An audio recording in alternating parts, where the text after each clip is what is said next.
স্বাধীনতা দিৱসৰ প্ৰাক্ষণত চিলাপথাৰত বিজেপি চিলাপথাৰ মণ্ডলৰ উদ্যোগত অনুষ্ঠিত হয় হৰ ঘৰ তিৰংগা যাত্ৰা।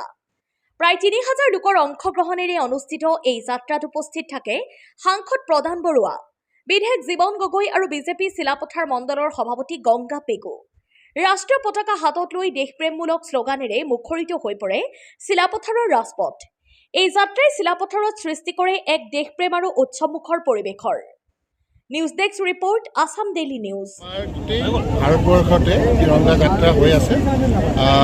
আমাৰ যোৱাকালি সংসদৰ অধিৱেশন শেষ হ'ল, তো মই যোৱাকালি অহাৰ কোনো ধৰণৰ সুবিধা নাছিলে, তো আজি পুৱাই আহিলোঁ। তো আহি এই তিৰংগা যাত্ৰাত ময়ো অংশগ্ৰহণ কৰিছোঁ আৰু বিশেষকৈ চিলাপথাৰ টাউনৰ বিশিষ্ট নাগৰিকসকল, আমাৰ দলৰ কৰ্মকৰ্তাসকল সকলোৱে মিলি চিলাপথাৰ টাউনত এই তিৰংগা যাত্ৰা তেওঁলোকে ঠিক কৰিছে। গতিকে ময়ো অংশগ্ৰহণ কৰিবলৈ পাই সুখী হৈছোঁ আৰু সকলোকে বহুত বহুত ধন্যবাদ জনাইছোঁ। আৰু এই স্বাধীনতা দিৱসৰ কাৰণে আগতীয়াকৈ সকলোলৈকে শুভেচ্ছা জনাইছোঁ। সকলোৰে মংগল হওক, সকলোৰে উন্নয়ন হওক, শান্তি বিৰাজমান কৰক, এইখিনিকে সকলোলৈকে শুভেচ্ছা থাকিল। আৰু আজি এই তিৰংগা যাত্ৰাটো দৌৰটো আহিছে, গতিকে আৰম্ভ কৰিবৰ কাৰণে দুয়োখন ৰাজ্যৰ তৰফৰ পৰা প্ৰচেষ্টা চলাই আছে। আমি এই প্ৰচেষ্টাখিনি কিছু আগতে লোৱা হ'লে হয়তো আজি কিছুমান সমস্যা আমি সন্মুখীন নহ'লোহেঁতেন। কাৰণ এতিয়া পপুলেশ্যনবিলাক এনেকুৱা ধৰণে আমাৰ হৈছে, তেওঁলোকৰো আছে আমাৰো আছে, এনেকুৱা মিক্স পপুলেশ্যন হৈ গৈছে, য'ত মিক্স পপুলেশ্যনত অসমত তেওঁলোকৰ কাৰণে অসুবিধা নহয়, কিন্তু আমি অৰুণাচললৈ গ'লে আমাৰ অসুবিধা আছে। যেনেকৈ আমি PRC নাপাওঁ, ৰাজনৈতিক অধিকাৰবিলাক আমি তাতে পাব নোৱাৰোঁ।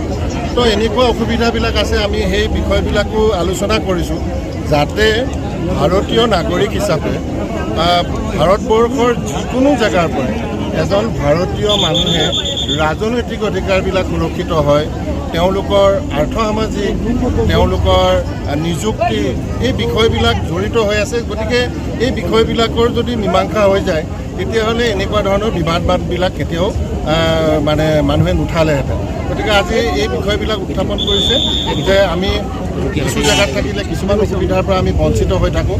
গতিকে সেইকাৰণে এনেকুৱা ধৰণৰ বিষয়বিলাক আহিছে। গতিকে আমি আলাপ আলোচনা কৰি আছোঁ আৰু এই বিষয়বিলাকো আমি য'তেই হৈছে যে কাৰণখিনি কি, কাৰণ আমাৰ অসমত যিকোনো ৰাজ্যৰ মানুহ আহি সকলো ধৰণৰ সুবিধা পাব পাৰে, কিন্তু আমি অৰুণাচলত গ'লে নাপাওঁ। তো এই কথাবিলাক আমি দাঙি ধৰিছোঁ আৰু যাতে এই বিষয়বিলাক যাতে সকলোৰে কাৰণে মীমাংসা হয়, তাৰ কাৰণে উদ্যোগ লৈছে। আৰু মুখ্যমন্ত্ৰী হিমন্ত বিশ্ব শৰ্মা ডাঙৰীয়া, পেমা খাণ্ডু ডাঙৰীয়াই ইতিমধ্যে স্থানীয় কমিটি বনাইছে, আলাপ আলোচনা হৈ আছে। যোৱাকালি আমাৰ মুখ্যমন্ত্ৰী ডাঙৰীয়াই এজন জ্যেষ্ঠ মন্ত্ৰীক পঠাইছে। তো এই বিষয়খিনি আমি চাই আছোঁ আৰু সকলোকে অনুৰোধো জনাইছোঁ যাতে শান্তি শৃংখলা অটুট ৰাখে, আইন কানুন যাতে আমি সকলোৱে মানি আইনগতভাৱে আমাৰ নিজৰ প্ৰতিবাদখিনি যাতে আমি সাব্যস্ত কৰিব